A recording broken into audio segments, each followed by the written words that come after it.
Hello dear students, ये जो research report है आप लोगों का, वो प्रीवियस जो मैंने वीडियो आपको भेजा था, research report on the entrepreneurship firm which makes companies entrepreneurial, इसका रिसर्च रिपोर्ट है, पीपीटी है रिसर्च रिपोर्ट का। पहले तो मैंने एक दूसरा भी पीपीटी बनाया था जिसमें मैंने जो आपका रिसर्च रिपोर्ट है उसी को ही मैंने कॉपी पेस्ट करके पूरा एंटायर रिसर्च रिपोर्ट को पीपीटी में कन्वर्ट करके दिया था, वो पूरे स्टडी का। बट सिंस आप लोगों ने बोला कि आपको नहीं चाहिए, तो what I have done, I have converted this to a different PPT. Okay, this is a new one. So इसमें मैंने न्यू वन में कैसे कन्वर्ट किया, इसमें मैंने क्या किया, वो जो रिसर्च रिपोर्ट था जो वर्ड डॉक्यूमेंट में है प्रीवियस वीडियो में, वो एंटायर रिसर्च रिपोर्ट है, पूरा स्टडी आपका, ठीक है। और इस पीपीटी में मैंने क्या किया, मैंने स्पेसिफिक कर दिया। स्पेसिफिक क्या किया मैंने, स्पेसिफिक कर दिया केस स्टडी के ऊपर। जो रिव्यू ऑफ रिलेटेड लिटरेचर हम लोगों ने लिए हैं, सिर्फ उसके ऊपर मैंने बनाया है ये PPT. Like the entire review of related literature मैंने लिया है स्टडी के लिए, उसका रिसर्च गैप्स, उसका रिसर्च फाइंडिंग्स, रिकमेंडेशंस, सिर्फ वो research review of related literature का ही है, एंटायर स्टडी का नहीं है, ठीक है। अगर एंटायर स्टडी का पीपीटी चाहिए तो वो फर्स्ट जो वीडियो मैंने आपको डाले थे वो वाला होगा। ये है specific one. Specific one means review of related literature का पीपीटी, ठीक है, related to this topic, related to this topic, ठीक है। फर्स्ट आप जब प्रेजेंट करोगे तो आप इंट्रोडक्शन को बोलो, चाहे आप पैराग्राफ, मैंने पैराग्राफ में लिख रखा था ताकि आप पढ़ लो और बस, और कुछ बोलने की जरूरत नहीं है, but you can convert this to bullet points, ठीक है। That see we have taken the research report wherein we will be explaining the and what is entrepreneurial firm and what are the traits of entrepreneurial firms and what makes the firms entrepreneurial. Like there are big shots like Google and Apple, and why the small firms are facing challenges. ये सब हम लोगों का PPT में आएगा। और actually उन लोगों का एग्जाम्पल्स जो है वो research report as a review of related literature आएगा। हम लोग जब बोला गया था क्वेश्चन में कि इलास्ट्रेट विद एग्जाम्पल, हम लोग को ये नहीं बोला गया है कि गूगल का एग्जाम्पल दो या एप्पल का एग्जाम्पल दो। हम लोग ये ले रहे हैं कि गूगल का केस स्टडी क्या है और एप्पल का केस स्टडी क्या है, उसको ही हम लोग लेंगे as an example, as a citation. ये चीजें हैं, as example we are taking the research report, as citations we are taking the research reports, we are using the research report for your finding out the research gaps and the recommendations. Okay, तो यहाँ पे मैंने just एक overview देने के लिए ये slide डाली थी।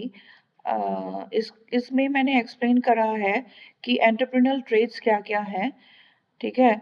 ये हम लोगों का टॉपिक है बीच में जो है, और फिर एंटरप्रेन्योरल ट्रेड्स कैरेक्टरिस्टिक्स क्या क्या है, ये आप लोगों ने खुद ही लिखा था, ओवरव्यू में मैंने डाल दिया है पहले वाला रिसर्च रिपोर्ट में, वो पढ़ लेना। इसके एग्जांपल्स अगर चाहे तो आप वहाँ से देख लेना।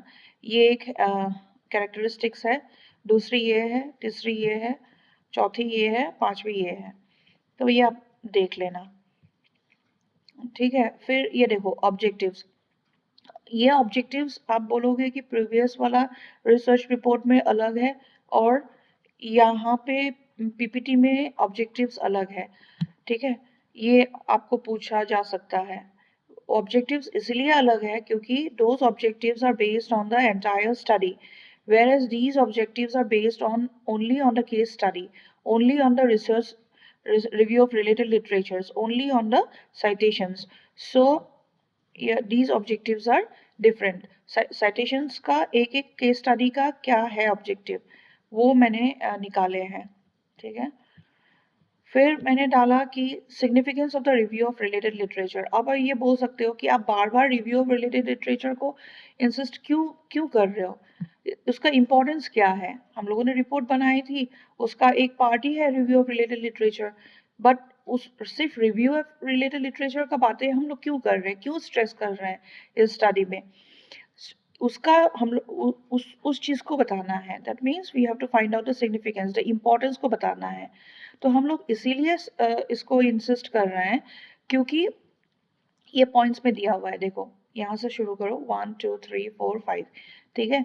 तो पहले मैंने बोला कि हम लोग रिव्यू ऑफ रिलेटेड लिटरेचर को एज अ हाईलाइट किया है केस स्टडी के टाइप से, और उसका एग्जाम्पल दिया हुआ है रिलेटेड टू द टॉपिक कि what makes entrepreneurial firms.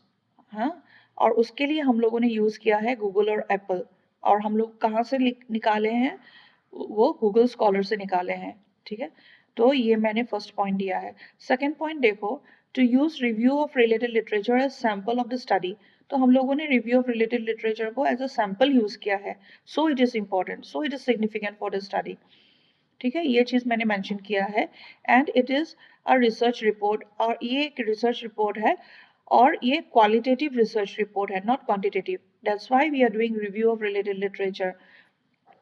Review of related literature quantitative research में भी करते हैं, बट उस रिव्यू ऑफ रिलेटेड लिटरेचर को एनालाइज नहीं करते हम लोग, बट यहाँ पे हम लोग एनालाइज कर रहे हैं, क्योंकि क्रिटिकल एनालिसिस करेंगे, तो इसीलिए इट्स इम्पॉर्टेंट, ठीक है।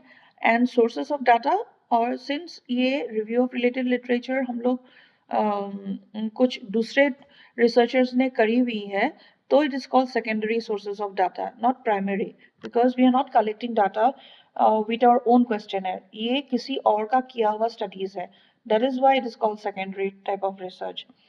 Now come to the third point. Third point is to provide the citation of the study. अब जैसे आपको बोला गया है कि आप 5 साइटेशन निकालो, एक एक साइटेशंस निकालो, ग्रुप के 4 बंदे हो आप लोग, और तो इसलिए साइटेशन निकालने में भी आसानी होती है रिव्यू ऑफ रिलेटेड लिटरेचर अगर आप लिख लेते हो तो, ठीक है। फिर नेक्स्ट देखो, to find the research gap of the cited studies.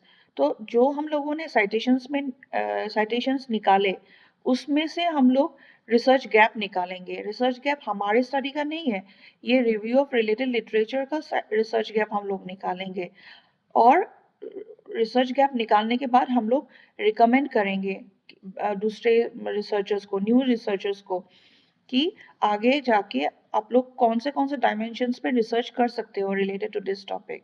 Actually आपको बोले जाएगा कि वो पूछ सकते हैं कि अगर रिसर्च गैप ही है तो फिर क्या फायदा रिसर्च करने का। आपको ये बोलना है कि हर हर स्टडी का रिसर्च गैप होता है, और हालांकि ये अच्छी बात होती है कि कुछ गैप निकले, क्योंकि हम लोग एंटायर ब्रह्मांड को एग्जामिन नहीं कर सकते हैं, हम लोग एक स्पेसिफिक डायमेंशन को ही मेजर कर सकते हैं, ठीक है। तो इसीलिए रिसर्च गैप निकालना बहुत ज़रूरी होता है, और निकलेगा ही, हर रिसर्च में निकलेगा, और उस गैप को लेके ही हम लोग रिकमेंड करते हैं फर्दर स्टडीज़ के लिए। अब मैं दूसरे वीडियो में आपको समझा दूंगी, अगर कभी बनाया बनाया मैंने तो रिसर्च गैप क्या है वो भी मैं अच्छा डिटेल्स में समझा दूंगी। नेक्स्ट, उस जो रिसर्च गैप निकाले हैं उसका साइटेशंस हम लोगों ने निकाला है, उसको एनालाइज किया है। तो ये मैंने मेंशन किया फिफ्थ पॉइंट। तो रिव्यू इस स्टडी के लिए it's important to take out the review of related literature. Why? Because to do a critical analysis of the study. तो क्रिटिकली एनालाइज करेंगे रिव्यू ऑफ रिलेटेड लिटरेचर को, क्योंकि उसमें से ही हम लोग कंक्लूड करेंगे, उसका फाइंडिंग्स निकालेंगे और कंक्लूड करेंगे, ठीक है। Next, come to the next point. ये है review of related literature, highlight of the case study. तो केस स्टडी वही केस स्टडीज, क्या क्या केस स्टडीज हम लोगों ने लिए हैं उसका एक बुलेट पॉइंट्स है, और कौन से ऑथर ने किया है और कौन से ईयर्स में किए हैं। और मैंने वेरी रिसेंट स्टडीज को ही लिया है, आप जाके साइटेशंस में क्लिक करके निकाल सकते हो। It's not fake, it's not fabricated, proper citations निकाले हुए हैं। तो आप उसमें क्लिक करके जा करके पेज में चेक कर सकते हो कि कुछ भी फैब्रिकेटेड नहीं है, ईयर्स भी प्रॉपर डाले हुए हैं, एक्चुअल नाम डाले हुए हैं। तो क्या क्या है studies related to Google and Apple आप जाके देख सकते हो। Next, first review of related literature का फर्स्ट जो है ये स्टडी है वो ये है, इसका हाईलाइट जो है वो आप पढ़ लो एक बार, फिर उसका ये है केस स्टडी, ठीक है। इसका फाइंडिंग्स जो है वो ये है, आप देख लो, इसको पढ़ो, ठीक है। कि इसमें दिया हुआ है कि गूगल कैसे जायंट है, और इसमें स्मॉल जो एंटरप्रेन्योर्स है उन लोगों को बहुत सारे चैलेंजेस फेस करना पड़ा during the time of covid, even though they turned out to be big, कुछ कुछ तो बड़ा बन चुका है, बट मोस्टली वो लोग few of them are dumped. Why? Because it's very difficult to get competitive to compete with Google and Apple. So उसके ऊपर ये स्टडी है, फर्स्ट वाला केस स्टडी है। तो इसको, इसका फाइंडिंग्स पढ़ो, आप फाइंडिंग्स को बोलो, जब ये स्लाइड पढ़ोगे ना, बोलोगे तो उस फाइंडिंग्स को भी आप बोल सकते हो, ये हाईलाइट बोलो, केस स्टडी बोलो और उसका फाइंडिंग बोलो, ठीक है। नेक्स्ट ये वाला बोलो कि ये एप्पल एप्लीकेशन के ऊपर में स्टडी किया गया है बाय ह्यू योंग कैंग इन 2022, और ये साइटेशन नंबर है नंबर 2। अब नीचे जाके देखोगे तो उसमें साइटेशन निकलेगा। फिर इसका हाइलाइट्स ये है, तो यहाँ पे जेंडर डिस्क्रिपेंसीज एप्पल कंपनी के ऊपर में है। फिर in the digital platform differences in gender discrepancies, मैंने मतलब मेल एंड फीमेल एंटरप्रेन्योर्स के ऊपर डिफरेंसेस क्या है क्या नहीं है उसके ऊपर स्टडी किया हुआ है, ठीक है। और लाइक डिफरेंसेस, जेंडर डिफरेंसेस है कि नहीं एप्पल में, वो भी है एप्पल कंपनी में, तो ये पढ़ लेना ना, पढ़ लेना। फिर केस स्टडी में क्या और देखो ये क्या चीज़ है, case study as example, so we are using the case study example के तौर पे, ठीक है। एप्पल का एग्जांपल लिया है, बट एप्पल का कंपनी का कौन सा डायमेंशन में किया है, उसका उसके ऊपर में जो केस स्टडी बना है उसका एग्जांपल लिया है हम लोगों ने। Analysis of gender discrepancies in the Apple App Store and highlighting the role of local conditions in shaping gender imbalances. तो ये स्टडी जो है वो एप्पल कंपनी में जेंडर डिफरेंसेस है कि नहीं है, ठीक है। और अगर है, स्टडी में निकला है कि है, फाइंडिंग्स में जाके देखो, अगर है तो वो इम्बैलेंस को कैसे मेंटेन किया जा सकता है उस चीज़ को इस रिव्यू में है, वही एक्सप्लेन करना है, कुछ और कोई दूसरा बात नहीं है। फिर उसी तरीके से आप थर्ड स्टडी को पढ़ो, इसको हाइलाइट्स को पढ़ो, फिर केस स्टडी को पढ़ो, ठीक है। ये इसका भी मैंने एप्पल का ही केस स्टडी लिया है एज एन एग्जांपल, ठीक है ना।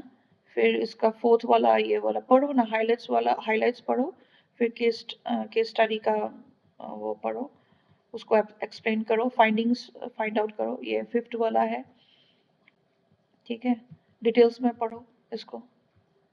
फिर ये फाइंडिंग्स ऑफ द केस, पूरे केस स्टडीज का पूरा फाइंडिंग से दिया हुआ है, इसको पढ़ो, इंग्लिश में पढ़ सकते हो तुम, ठीक है। स्मॉल ऑर्गेनाइजेशंस ड्यूरिंग कोविड में क्या, पोस्ट कोविड में क्या हुआ है, demand highlighted attentions with a recognized conflict between tech giant कौन है, वो गूगल है, dominance and the push for entrepreneurial democratizations.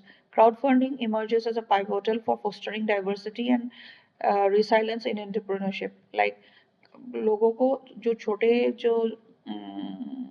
छोटे कंपनीज हैं उन लोगों को क्राउड फंडिंग के लिए अप्लाई करना पड़ा इन लोगों के साथ, जायंट टेक के साथ compete करने के लिए, क्योंकि उन लोगों के पास इतना पैसा ही नहीं है। तो उस तरीके से थिंग्स को फ्रेम अप करो कि स्लाइड, एक एक स्लाइड को 2-2 मिनट कैसे कैसे एक्सप्लेन करोगे, ये फाइंडिंग्स पढ़ो, उसको उसके बाद बोल दो। बेसिकली हर किसी को एक ही चीज़ बोलना है कि इंट्रोडक्शन में क्या बोलना है कि ये हम लोगों ने रिव्यू ऑफ रिलेटेड लिटरेचर का केस स्टडी किया है, फिर अपना चीज़ बोलना है कि मेरे को फर्स्ट स्लाइड मिला है या सेकंड स्लाइड मिला है, रिलेटेड टू दैट बोलना है। फिर आपको बोलना है, फिर से बोलना है कि व्हाट मेक्स एंटरप्रेन्योरशिप फॉर्म, ये इस चीज़ को थोड़ा सा एक्सप्लेन करना है। फिर आपका जो स्लाइड मिला है उसको बोलना है, फिर उसके बाद उसका फाइंडिंग्स बोलना है कि क्या क्या फाइंडिंग्स है, सिर्फ वही है, उसमें प्रॉब्लम क्या है, फिर उसका कंक्लूजन बता देना। ठीक है, बस वही है।